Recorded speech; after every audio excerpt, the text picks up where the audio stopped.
Hey everyone. Hi from here. Hello, Tina.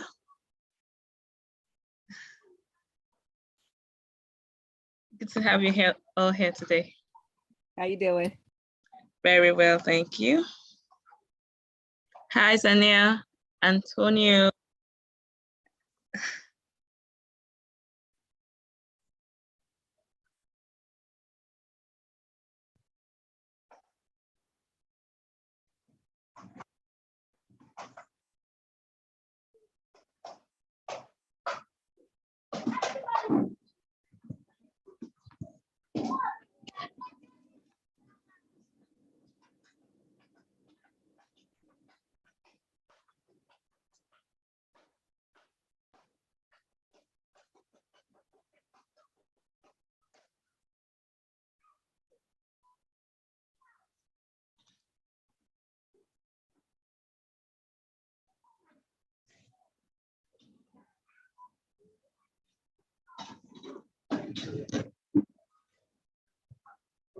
Yeah, happy Friday to you, Tina.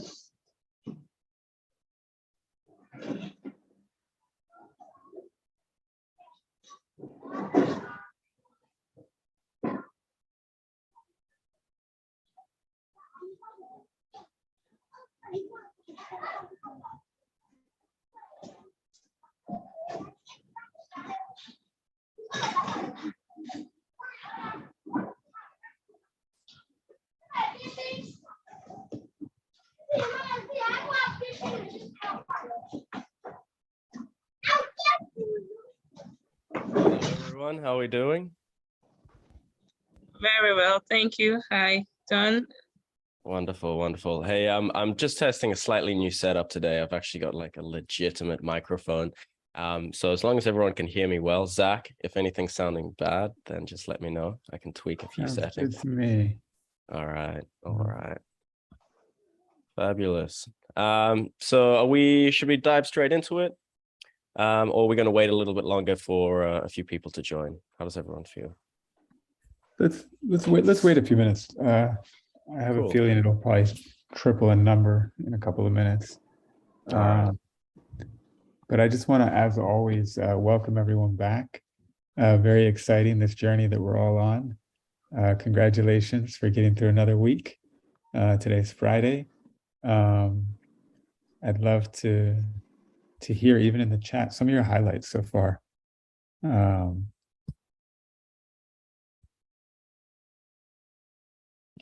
where people are calling in from today.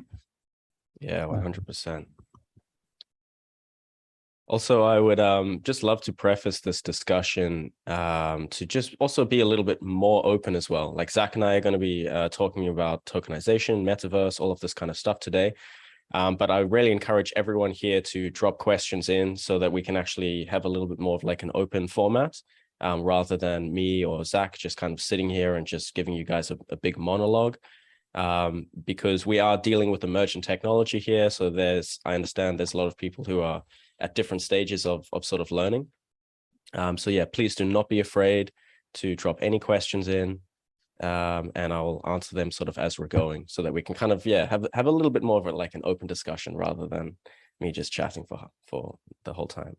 So that'll be really cool.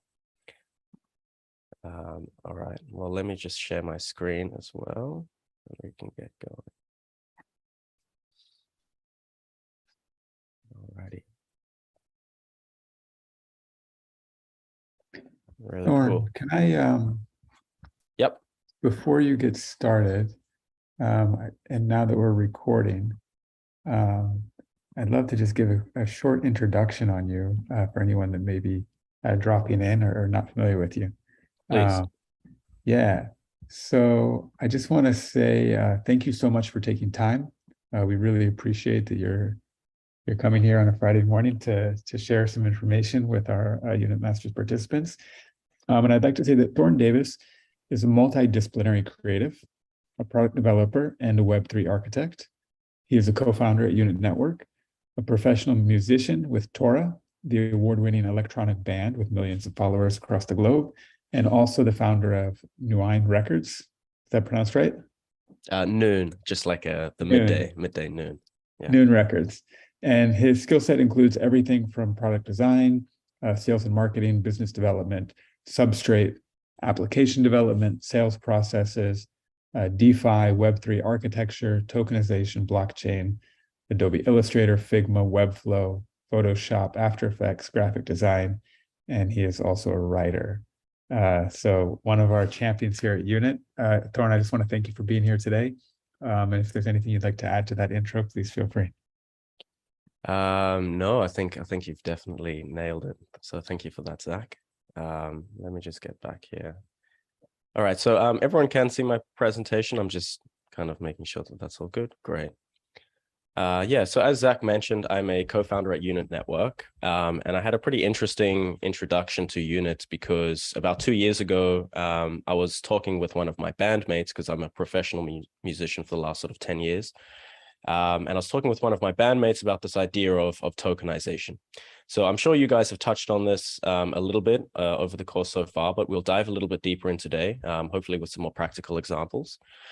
But yeah, we were basically talking about this idea of creating a record label where our community and fans and different people around the world, investors, whoever it is, are able to basically buy in, and we can actually distribute that money to these different artists. So rather than having to rely on traditional income streams, they're now getting supported by the people that love what they're doing and the community, et cetera, et cetera. And so the real promise of crypto and tokenization in general is that it actually allows these systems to be developed, in that there's a trustless mechanism to how crypto actually works. So everything can be done very directly. It can be done peer-to-peer, like me to my fans. We don't have to have banks in the middle of this. We don't have to have any other financial institutions that we're kind of working towards. So if we take an example here, let's think about the world sort of pre-printing press. So we had books and we had people who could read and write, but there were actually very, very few of them. And then as soon as we had the advent of the printing press, all of a sudden this kind of democratized access to information. We now had people who were able to take a book, they could read the book, they could also write the book, they could print what they believed, and we basically had this huge enlightenment across the entire world, where people basically were able to absorb all sorts of different information. So if we think about where we are now in the world of crypto, I kind of liken it to the same sort of situation. I think we're kind of about to have the second enlightenment, and this is going to be precipitated by a financial revolution. And this basically allows us now, tokenization in crypto really allows us now to actually move money like we move information on the internet. And I want you to kind of just really think about that, because it's actually extremely important. Because at the moment, if I want to send money to someone like via a bank, there's settlement fees. It usually takes a certain amount of time. Some banks don't even process international or foreign currency transfers. There's all of this stuff going on. But if I want to send some Bitcoin to my friend or some USDC or whatever it is, this is virtually settled instantly. They get it. There's no sort of counterparty risk. There's nothing that's going to happen. They don't get their accounts frozen. Although in the case of USDC, there are actually some caveats there. So maybe I'll take USDC out of it. Let's just talk about Bitcoin for the example. And so what this really allows us to do now is to actually build these online communities, which can actually create these currencies and create these economies. And it also allows us to create what's called the Internet of Value. So this comes down to digital goods, digital products, things like NFTs, which I'm sure you've all heard about. And so the way that this kind of like now relates to the metaverse, maybe we can go to the next slide here. So what actually is the metaverse anyway? So we're going to touch on this very briefly. But essentially, the metaverse is basically just a virtual world parallel to the world that we live in physical reality. So this is not necessarily going to probably take the entire world by storm yet. I think we're pretty early in terms of metaverse, because we are actually waiting for technological improvement to actually catch up to where the software is. So for example, you've seen those like headsets, and then you put the Oculus on and then you go into some virtual world. Now, I have tried the Oculus about a year ago. I was actually blown away. It is a fascinating piece of technology, but I just don't think that we're at the point yet where everyone is going to be walking around doing their daily activities with these big things stuck onto their faces. You know, it seems a little bit crazy. But for things like gaming, for things like Zooms, like you can imagine that in a year's time, or potentially even now, if we all had the technology, we could all have our headsets on, and we could be floating around some cosmic space scene, and I could be giving you this presentation now, but it would basically be like my avatar. And I guess what we're really doing is we're kind of augmenting the social and the community experience, because Metaverse is everything to do with communities and with social, and kind of improving that in the online sort of world.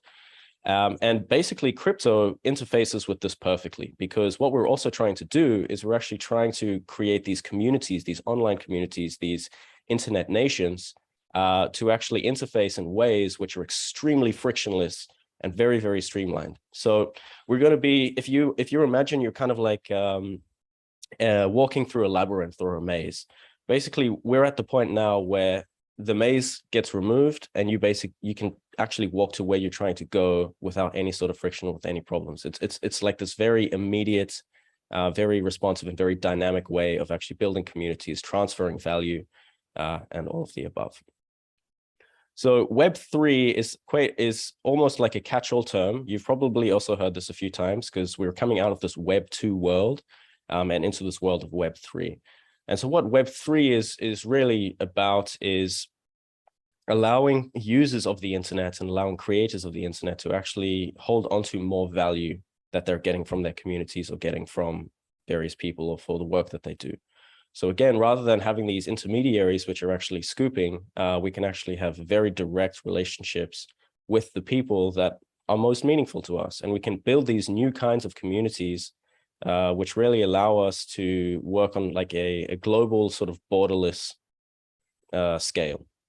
We no longer are sort of defined by our jurisdictions or what's actually going on in those different jurisdictions. I can now start a community and I can have people in Lagos or people in Zurich or people wherever, and we can actually have this fully sort of functioning community space going on. And so I think a lot of people give criticism to this Web3 term at this point in time, because everyone's like, okay, cool, Web3 is like a nice idea, but we're still waiting for this to actually manifest. Where are all these Web3 projects? What's actually going on? And so I think it's a marathon, you know, it's not a sprint, because there's a lot of technological innovation that has to take place. But more than anything, there has to be a huge amount of education, which is why it's so good to see so many people participating in these programs, because for people to understand the real value of what Web3, tokenization, Metaverse is bringing, everyone sort of needs to get up to speed with what's actually happening. And to be completely frank as well, I'm literally waking up every day and I feel like I'm kind of losing progress, because things are just happening so fast. And it's really quite insane. So now we've covered briefly Metaverse, we've covered briefly Web3. So how does tokenization actually fit into this, and why does this really matter? And so what tokens really do is I want you to think of them in broad terms. If we go back to our information analogy, think of a token as a book. So basically anyone that wants to create a token is given this clean slate, and they can define the rules of their economy. They can define basically the tokenomics. They can define whether they want it to be currency, or if it's like an impact or a social initiative, or if it's for profit, whatever it is. And to just give you guys another historical example, I was listening to a podcast last night, which was actually fascinating. If you guys haven't heard of this guy called Balaji Srinivasan, I would highly recommend you check this guy out, because he's just released a book called The Network State, which basically is a manifesto of how we're actually going to get to this world of Web3 really manifesting, and what these network states are, these internet nations. And he really believes that they're going to actually supersede the countries that we have now, because ultimately anyone is going to be able to actually connect to a community that they really believe in. It doesn't matter what part of the world they're from, what religion they're part of, anything like this. It's like, hey, I really align with what those guys are doing, and they now have an opportunity to really check in and participate in that. But what he was actually saying was that the history of America, when America was first founded, there were a lot of people who were in, say, one part of America, like Ohio or something like this. And then over the next 50 or so years, everyone kind of migrated to New York and then to California. And now everyone's on this path of migrating more to sort of Texas and Florida. And what this really means, if we kind of zoom out, the same thing can basically happen with the world of Web3 and tokenization. If over time you disagree with what the community is doing or the values the community have, you now have an opportunity to sort of sell your tokens, to sell your your stake of value and move to another community that you actually better align with. You're not actually locked in anymore. And this is something that's been happening intuitively in human history for a very, very long time. And I think what we really see now is tokenization allows us to actually get closer to the fundamental values that we have as humans, how we like to connect, what we believe in, and also just the idiosyncrasies, because humans are all just so unique. You know, there's no way that we can have one government which serves an entire population of people perfectly, because there's always going to be people disagreeing. So as we start to decentralize and create these microeconomies, this is really about what tokenization is about. It's an opportunity for everyone to be like, hey, I can either join this community, or you know what, I can actually start my own. And people can start their own economies, people can start their own sort of systems and of value, and they can bring people in who align with what they're actually trying to do. And this might seem like a daunting task at first. It's like, wow, what do I know about starting an economy? But this is why we've actually built the unit network platform. So I've just given you one very, very simple screenshot here. But what I encourage you all to do, if you haven't really done so already, is to come check out the platform, because we have, with this entire thesis that I've sort of been discussing, this is, the unit network is the distillation. It's kind of the essence of all of these belief systems coming into practice. Because crypto, we're still very, very early to crypto. So if anyone here feels like they've missed out, you absolutely haven't. The whole space is just still so early. I just can't even describe it. It's like we're all at the start line of a race, and the starting gun hasn't even fired. Everyone's just lacing up their shoes and still stretching and getting ready to go. And the reason why we're still so early is because we haven't got an interface which makes sense to a majority of people, something that's very simple and easy to use, that kind of brings the best of Web 2, but gives all the power of blockchain under the hood. Because your average person doesn't really care that much about how a blockchain actually works. But this seems to be what most people are still sort of talking about in the space of crypto. You know, they're very interested in the technical aspects of what's going on, which is good. This is important for the people who are trying to build these products, but for the end user, for the person who just wants to get something useful and to kind of create their own token or build an economy or fundraise for something, whatever it is, it's still a little bit too difficult for them to do this. So this is really why and how the whole unit network application has come together. Our focus is to kind of create this app, which is accessible to anyone in the world, which is completely free, and allows anyone to come here to make a token, to participate in a community of like-minded individuals, and to sort of bring in this new world that we see, this world where we've got hundreds, thousands, potentially even millions of different tokens. We've got these small economies, and it's very possible for people to tune in, tune out of different communities around the world as well. So kind of this whole internet nation thing. Zach, have you got any input? Yeah, because I can see you moving around there. I'd love to go back. I feel like you're bringing up such big issues, and I just want to unpack just a little of them. Go for it. And I want to go back to this idea of nation state, and kind of, I'd love to just talk a little bit about like how I understand it, maybe get your opinion on it, and then see how tokenization may play into helping to create that, right? Absolutely. So one of the things that Balaji talks about, brilliant thinker, if you have the chance, I'd definitely go on and watch listen to some of his talks. But when we talk about a nation, we're really talking about a group of individuals that have a shared culture, shared beliefs, shared values, right? And then when we talk about a state, we're basically talking about some kind of legal entity that kind of has a government, usually it has a military, et cetera, right?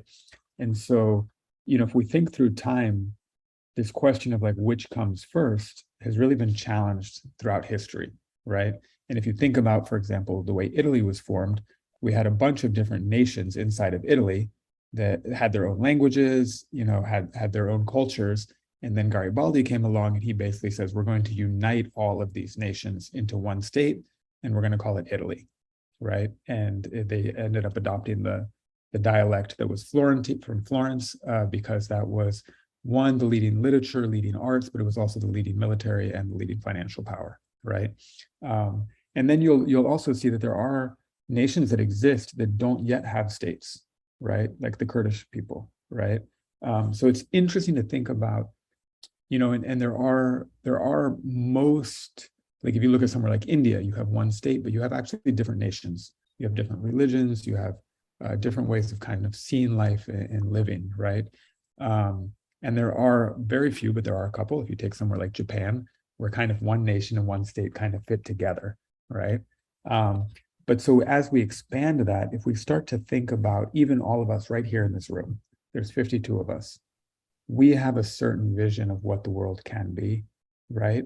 And in a way, we are this tiny micro state of individuals, right? That are spread out around the world and all aspiring to something bigger and better for all of us. But you can imagine the day when this community grows to, instead of 52 people, to maybe 5 million, which is actually larger than some of the current nation states that exist in the world. So at what point does that group, even though it's distributed across borders, actually, what Balaji is talking about, actually become its own kind of state, its network state, as he calls it, right? So Thorne, I'd love to get your opinion in terms of like, what is the role that the token or tokenization is going to play in helping to organize these new communities across borders? Yeah, fabulous points. So what tokens really do is they allow a community to become highly aligned, because a token in itself is basically it's an incentive mechanism, but it's also a way of distributing value and holding value within a community as well. So it's just the same as a dollar note or a whatever currency note. You know, this piece of paper is inherently actually worthless, but there's a social contract where everyone goes, hey, you know what? Because of this piece of paper and everyone else agreeing that this piece of paper has value, we're going to accept that it has value. So while I don't think that that's the best sort of foundation to build upon, what we've done with Unit is we've allowed people to make tokens, but they also have a treasury. So they can actually put other different digital assets into the treasury to give their token fundamental value. And this hasn't actually been done yet before. This is actually what governments used to do back in the day. They used to back up their bills with gold. And just a very quick deviation, the actual invention of the paper note was initially a receipt. People would go to this place called a bank way back in the day. They would put their gold there, and then the bank would give them a receipt saying, hey, you have this gold in the bank. And then what started to happen for practical purposes is people just started trading the receipts. And then fast forward in the future, now we have this whole system, which is basically built on worthless pieces of paper, which are backed by absolutely nothing except the idea that this is of value. And we're now seeing a lot of the problems precipitate that we kind of have in the world. So I'm not a doom and gloom guy. I think that like government issued currencies have been a very important step in us getting to where we are. Because let's not forget, it was the 2008 financial crash that actually brought Bitcoin into the world as well. So Satoshi Nakamoto, whoever he, she, or they are, basically this was the sort of incentive to get that out.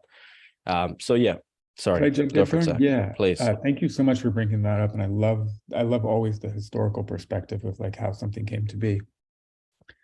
In reality, when we have stores of value, it's really just agreed upon value that we both kind of signed this kind of invisible social contract, right? So whether we were trading beads or we were trading gold or we're using dollars or yen or pesos, right? It's really just that we've agreed that it has a certain amount of value, and then we can use it to trade with each other. What I'd love to ask you about is the idea of inflationary currencies versus deflationary currencies, and why is it kind of obvious that tokens are going to replace fiat, right? 100%. So token or crypto, generally speaking, not all cryptos, but generally speaking, most cryptocurrencies have a total supply. So they have a cap on how many tokens are actually circulating. So this is important because you can imagine if you hold shares in a company and all of a sudden that company issues, you know, a lot more shares, the value of your shares have been what's called diluted. And so this is essentially what governments do and the Federal Reserve Bank are doing every time they print money, is they're actually diluting the value of the money in your bank account, of the cash that you hold. This has been extremely evident in Africa. I actually grew up in South Africa. That's where I was born. This was a huge problem there. Still is a very big problem there. And the issue with the fiat currency system is that the only option they have to fix problems is to print more money. They have very few tools at their disposal to actually dig themselves out of this hole, which is just getting deeper and deeper and deeper. So thankfully, this time we now do have a solution, and we have crypto, we have tokenization, we have these alternative economies beginning to emerge, and we now can actually start to look at pivoting to these alternative solutions. Now, as I mentioned, we're still extremely early. So I don't think anyone knows exactly the perfect way for an economy, a token economy, to actually function.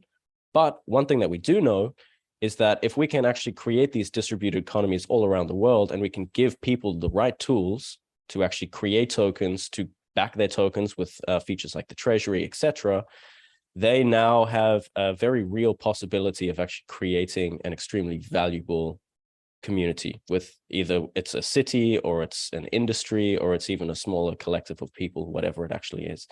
And so by virtue of the way that we do things on Unit Network as well, when you create a token, there's a fixed total supply. So you can't actually just create more tokens and keep sending them out or selling them or doing things. It's like there's literally a cap, just like Bitcoin. Bitcoin is only 21 million. And fun fact, about 20% of that 21 million is actually permanently lost. So there's probably, about 16 million floating around, and that's not actually that many. So the thesis is that Bitcoin probably gets to, a couple $1 million per Bitcoin. I mean, my co-founder thinks it's going to get to $200 million per Bitcoin, but, it remains to be seen exactly what happens. But nevertheless, not financial advice. But what we're really trying to do here is build optionality. And this is, again, coming back to the platform, this is why we've put all of these tools into one application, because we want people to experiment. We want people to build these communities, to build these economies, and get the support from us to help these things flourish, because we truly believe that it is going to be very, very possible for these internet nations to actually thrive. We can already see it happening with Ethereum. This technically is an internet nation. It's a community of sorts, and all of this is sort of bound and governed and sort of bankrolled by their token. Everything that they're doing was because of their token. And we can now allow people to do the same things with tokens that they actually create if they really want to, or you can kind of join someone else's token economy. It's not like everyone has to build their own, but it's an option that if you don't see anything that you agree with, you can step out and you can actually build the world in your image. And I think this is a pretty important thing. So we're really here to just provide the tools, the support, and the education to anyone to kind of democratize access to these tools, because so few people actually know about what is happening in the world of crypto and Web3 and tokenization. So you guys should all feel very, very proud, because you are literally on the cutting edge. There are, like, I think that the whole world knows about this, and I talk about it like it's this thing that's already happened, but it's still very, very new. A lot of the people I meet have no idea what's actually happening and the revolution that is about to take place. But yeah, extremely excited for where we're at. I'd love to jump in with a couple questions. Thank you, Thorne. Yeah. Tina brings up a really interesting point about, she says, this sounds amazing, but then when you mention nation states and people aligning for what you believe, I couldn't help but think of history, like, for example, the Holocaust. Yep. And like, what is your take on that? The big communities, tokens in and of themselves do not have ethics, right? Totally. And so this is going to happen. We're going to have people that make token economies that don't work for everyone. Obviously, what happened in the Holocaust was like absolutely appalling. I don't think we're actually ever going to see something like that happen again, now that we have internet and we can share information and we can share videos, etc. so quickly. But nevertheless, if something like this did happen, basically you are able to sell your tokens, because your tokens are what you're participating in this economy with. This is kind of your share of value. This is what you're earning. This is what you're kind of paying with. You can sell those tokens and you can just move to a new economy. It's just like that. And this is what is so, so powerful, because anyone that's creating an economy is now aware that this can happen. So they're always incentivized to sort of be good actors. Because if they don't, there can be like an overnight mass exodus. Everyone bails and moves to a new economy just like that. So rather than it happening like it was happening in America, where people slowly migrated to a new state, this can literally happen in seconds. Even on units, it's like, hey, I'm holding these tokens of this creator or this economy, and I really just didn't like the YouTube video they put out about what they're planning to do. Well, sell my tokens, either go into another one or just kind of hold and wait, or just build your own. So we have this optionality now. I think that's like the really big takeaway. Yeah, I would agree with that. I think that with tokenization, I see a future where, I own a few tokens of the coffee shop that's downstairs that I go to every morning. And I own a couple tokens of the rideshare app that I use to get to work. And I own a few tokens of Thorne's music band because I'm a big fan of their music, right? And so I think as we become, so to say, called invested or stakeholders in the businesses, products, services that align with our values and interests, it becomes, we have a lot more power. We have a voice at the table, right? And when we no longer are aligned, we'll take our money and our tokens somewhere else. And I think that in itself is going to create greater accountability to the token creators, greater responsibility to their communities. And I have a feeling even like traditional companies are going to begin to listen to not only their customers, but also their employees a lot more than we've seen in the past. So even today, you oftentimes see that the owners of a company and the employees are like pitted against each other. And one is trying to unionize and the other one is trying to break the union, right? But in the future, when those employees hold tokens, there's no need for a union because they're automatically at the table, right? And the same is true for customers. But Tina, I think you're getting into like philosophical territory, which is really important because as we've seen over the years, technology isn't good or bad. We look at artificial intelligence. That's one of, I think, the biggest realms coming up is like, is that going to be used to manipulate us, or is it going to become a form of intelligence amplification, in which case we can use it for our own personal growth and what we want to achieve, right? So, Exactly. Yeah, right. big questions. Big Exactly. questions. Yeah, there's one more I want to read from Elias. Yep. And he says, can a token be regarded as shares and online assets? And what is the difference between tokens and smart contracts? Great. So let's go back to the book example. So imagine you've got a book, it's empty pages. You can choose to write a book about self-help. You can choose to write a fiction, a non-fiction. It could be a diary if you wanted it to. So just in that a book can have many different sort of genres that it fits into, a token can also have many sort of genres or utility or sort of use cases. So just think of a token as a vessel, and really what each creator or each person who's tokenizing is doing is they're kind of defining the parameters, the use case, the value of this token, whether they want it to be a sort of economic token, something that they maybe create a token for like their entire community or a city even, because we have also made city and industry tokens, and it uses the exact same technology that it would be using if you wanted to make your own personal token. So this is also quite daunting because the optionality is virtually endless. Anyone can make a token for almost any purpose.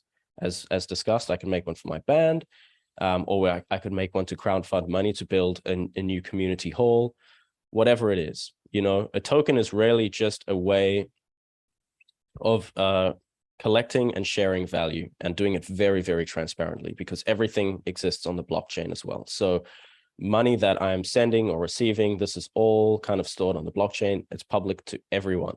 So we now have a situation where we're removing the veil from the economic infrastructure, because a lot of what happens in traditional finance, it's very opaque, it's very hidden. It's difficult to know what's actually going on. And one of the promises of crypto and blockchain in general is that we get this ultimate transparency.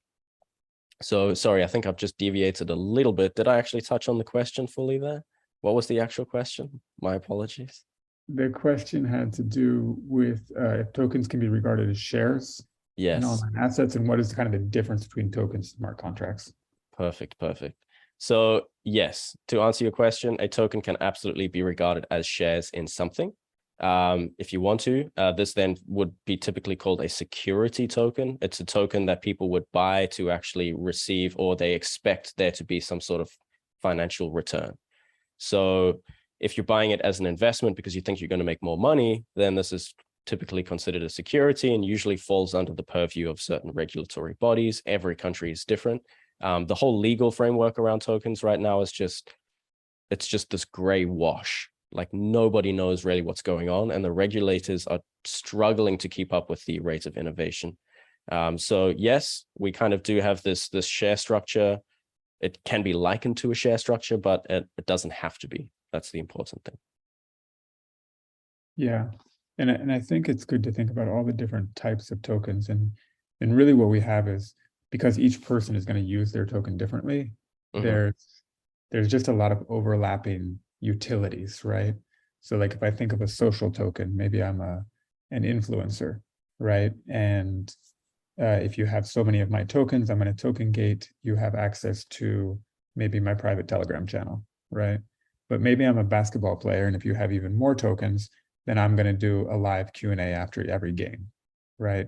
So, you know, tokens could also be used to buy merchandise, or owning a certain amount of tokens may give you access to early sales or for example, maybe Nike has a new line of sports clothing, but 20% of what their new collection is only available to token holders, right? So I think we're going to start to see a lot of different use cases for tokens, right?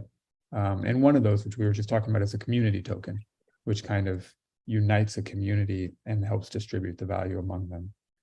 Yeah, absolutely. So I'm just going to pull up a little slide here, which I made not so long ago, just to kind of also elaborate on this a bit more.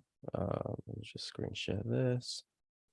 Where are we now? Oh, here we are. Okay, so this is just a very broad stroke sort of approach here. If I just make this full screen, so it's a little bit easier to see.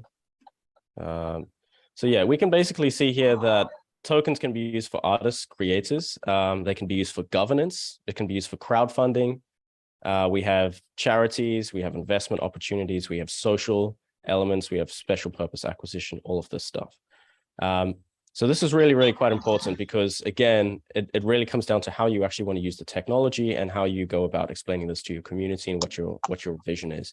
And also, just to preface this, we're so early that there's going to be so much development and innovation happening on top of the concept of tokenization that these tokens become hyper useful. Maybe at some point you'll even make a token for each of the members of your family, and you'll be able to like scan in to, I don't know, enter your house or unlock your car or something like this. They can kind of be these sort of immutable ways of actually accessing certain things, because a token by itself cannot actually just be duplicated. You can't take more of them. You can't fake them. Everything is like, we've just got the security layer on the blockchain, and now we just need to kind of build all of these application stacks on top.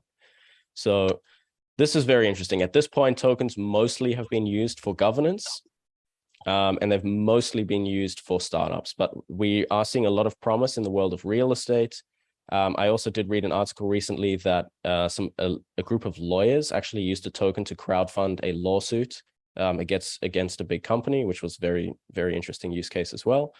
And then there's been investment funds, there's been all of this stuff. So I won't belabor the point, but yeah, your imagination really is sort of the only limit here. But one thing that we're going to start initially on from our side is these existing online communities. So like tokenizing my band, tokenizing athletes, celebrities, whoever it is, people that actually already have these communities that are looking to the world of Web3 as a way to sort of galvanize, to increase the value of their communities and align the incentives of everyone, which really speaks to this whole network state idea, because it's always going to start with a small group. And then as this group grows, maybe you then write some sort of constitutional manifesto, which everyone agrees with and works by. And then you're kind of growing more. And then soon you guys are maybe crowdfunding and like purchasing land in different places. And then next thing you're basically a nation state, in that you've got everyone highly aligned on a specific sort of values. And then you've also got people that are crowdfunding territory around the world, as Balaji basically says. So yeah, I think we've also deviated pretty far from the whole metaverse thing. I hope too many people weren't too focused on the metaverse thing here, but really, I think hopefully we've been painting a picture so you can sort of all see how these different worlds are beginning to sort of come together, because The metaverse itself is still very new. Tokenization is very new. Web3 is just emerging as well. So it's really up to all of us here to be the innovators, to kind of be the change that we want to see in the world, because we now have the technology to actually make this kind of stuff happen. I am someone who is very, very guilty of constantly complaining about the problems that I see in the world. And since discovering units and getting on board and joining as the core team member, I've been complaining a lot less, because I'm like, hey, you know what? I'm actually here and I'm actually able to now work on solutions to make this world a better place for not just myself, but hopefully for everyone. And I really do believe that this token economy, this sort of democratization of access to money, to banking, to financial institutions is actually going to be a bigger revolution than what we saw with the invention of the printing press. And it's probably going to create more impact in the world than any sort of company like Google or Facebook or Instagram, because it is a technology for the people. It's not a technology which has an incentive behind it to make a lot of money for shareholders. It's like, here is a framework by which humans can now organize in a way that is more intuitive to how humans actually work. You know, we thrive in these smaller communities because we can really only have about 150 like very high quality connections. Just like our brain and physiology is really only actually sort of adapted to sort of deal with that. But yeah, it's just an extremely exciting time, and I'm very, very happy to be here building in the space. It's a lot of work, it's a grind, but it's so rewarding, and especially to see so many of you here as well today. It's like really fabulous too. Yeah, I want to come back to a couple more questions I see. Yeah. There's one that says, is there any regulatory authority for crypto in the world? Very interesting you mentioned this, actually, because I just discovered a Web3 project called JUR. You guys can check this out, JUR. And they're aiming to be the sort of jurisdiction layer in the world of Web3 and tokenization. So I guess they would be like the galactic courtroom. And what they actually are doing initially now, I just did this the other day, is they're issuing passports, like NFT passports. And so anyone can basically sign up, get one of these NFT passports. They're still very, very early stages. So they've got a Discord with only a few hundred people, but they're backed by some very big investors and like a very solid team. So it seems to me like people are looking at these sort of in this direction, because right now, I think we can all agree that the current governments that we have around the world, for the most part, are not really capable of dealing with this level of innovation. They're not very in the space. They're all coming from like very legacy backgrounds. And also they're trying to protect certain interests as well. So I don't think they're necessarily all there for the people, despite what they say. Anyway, I'm not going to try and get too political about everything, so excuse that. But all of this to say that we do have people in the space. They are focusing on this, and they're going to try and, kind of come up with some sort of regulatory framework. But I think essentially you guys may have heard this before as well, but in the world of development and coding, there's an expression that says code is law. So the code itself is sort of what governs the framework and these kind of communities. The fact that no one can just make more tokens, and the fact that you do have to have these tokens to send them, you can't double spend. All of these things which Bitcoin basically introduced to the world, we now still have in the world of crypto, and we can kind of use these different rules which are governed by the code and protected by blockchain to actually make sure that these economic frameworks cannot be sort of overrun and cannot be manipulated to hurt people or to do bad things. Yeah, there's a great comment from Kabir. It says, as a result of inflation and overprinting, the fiat currency tends to be like a melting block of ice in the ecosystems. And says that their fear is that the large number of different types of tokens, 20,000 or some more, still counting, might follow a similar pattern of the fiat currencies as time goes on. Very good point. And this is exactly why we've built the treasury. Because if our treasury didn't exist, if tokens didn't have their own treasury, this could absolutely be the case. And this is what we've already seen now. Like everyone who was buying tokens in the last couple of years, riding this bull run, was like, wow, this is amazing. Everything that I invest in, I'm just making more money. I bought some Dogecoin, don't even know what that is, bought some other tokens, and I can't even tell you what they do. And everyone was just riding this hype train. But look at what has happened. The market turned around. Obviously, markets always are going up and down. But now we're left in a situation where a lot of people are like 90% down. They've lost a lot of money and they're like, wow, this world of crypto really sucks. It's just the same as the world of fiat. And so, yeah, our treasury protects against this because any crypto that you lock into your token treasury is only accessible to token holders. So I make a token. Let's use my band as an example here. I am working on a new album with my band. We want to raise $100,000 to market and create the album. So what we do is we make a token. We sell 100,000 tokens. We sell them to our community. And what we say we're going to do is that 20% of all of the revenue that this album makes for the rest of time, so in perpetuity, we're going to put 20% of that revenue into our token treasury. This way, anyone that holds the token now is basically seeing this money come into the treasury, and they know that I can't just go and take that crypto out because it's locked in there. And if I want to get it out, I have to burn tokens, but we've sold all the tokens.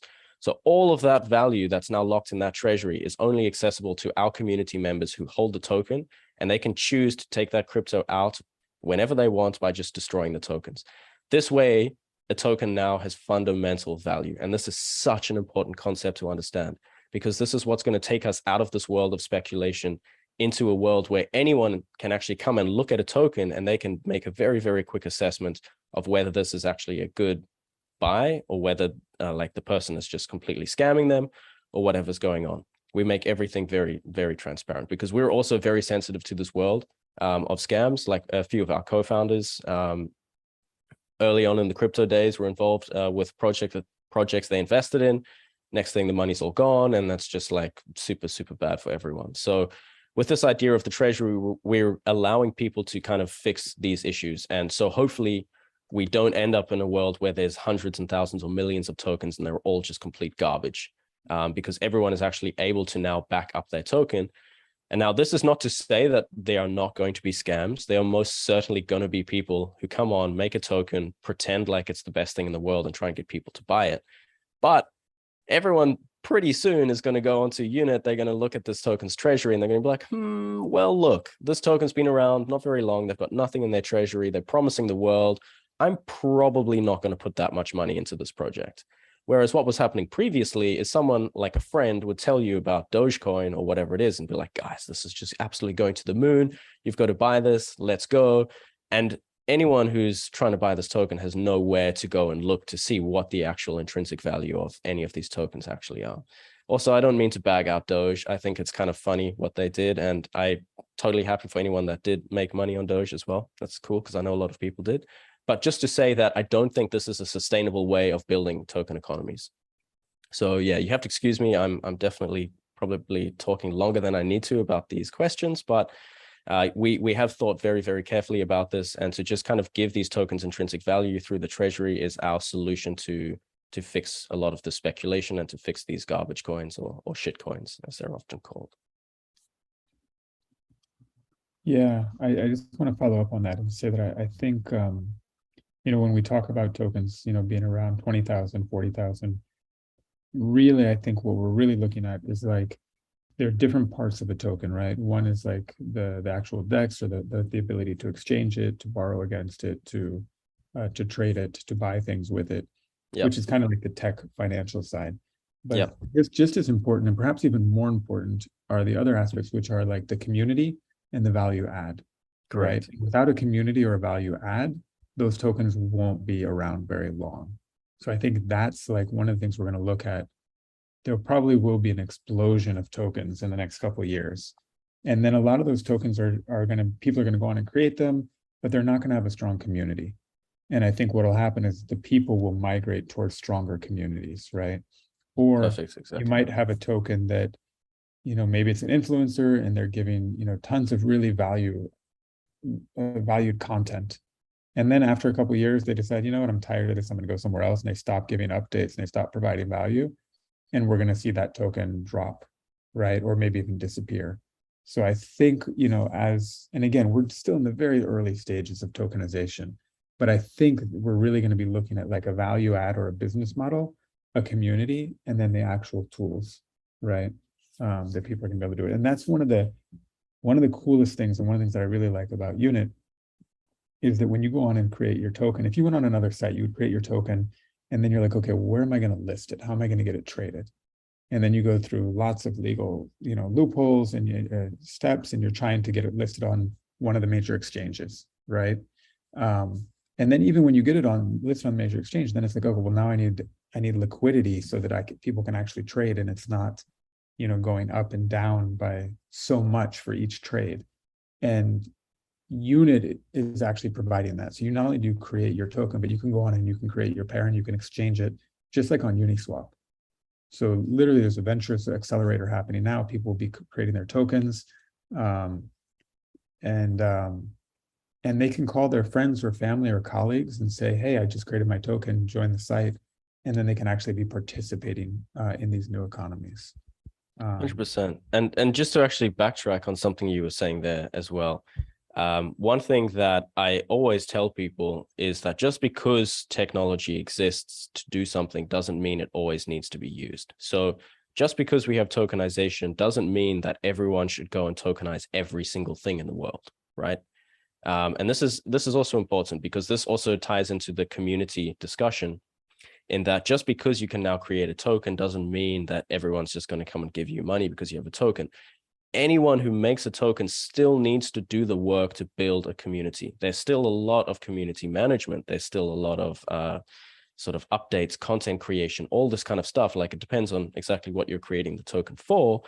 But in a world where the token is there to serve a broader community, there is a lot of work to be done.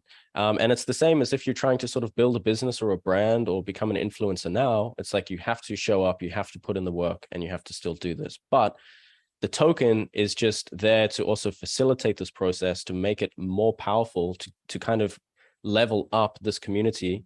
But then there's also very, very strong incentives for people to join these communities because they can see, hey, Thorne and his band, they're actually putting 20% of the revenue from this album into this token. Like, they're actually really doing this, and we're deriving true value from this, and we love their music. So we're gonna go share this music to more people, because like the more people that listen to it, the more money that this album makes, the more money we make.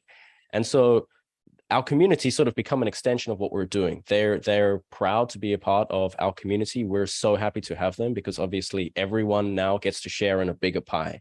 Whereas previously, here's this like small pie and everyone's like really trying to take the most of it they can. But this is sort of a mind shift in that we open it up and we allow communities to really participate in value creation as well, and to actually be rewarded for that.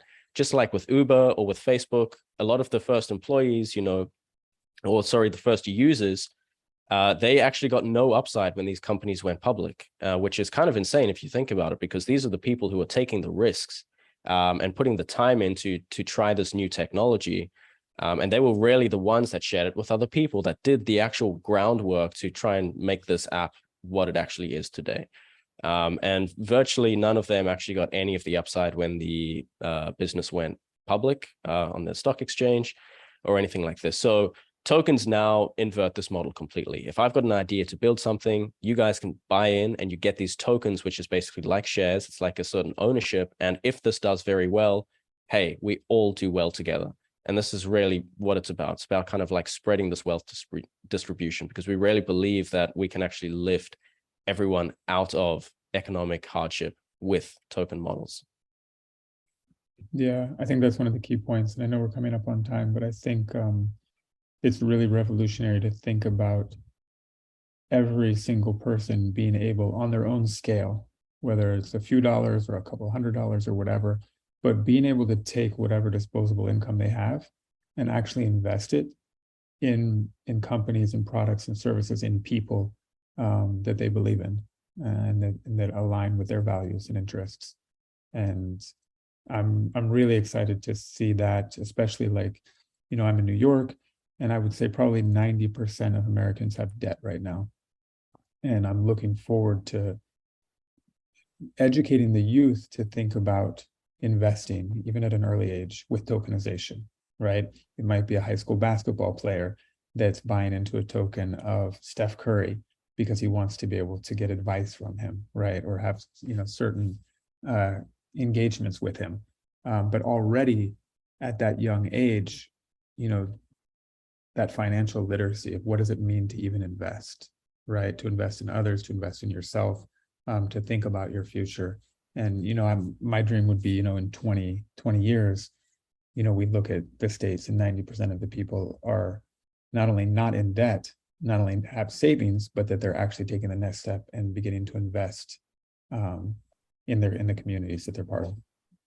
Yeah, exactly right. And I really think that the unit network application, I think soon we're probably not going to be the only one. I think very soon any tokenization platform is going to have a treasury.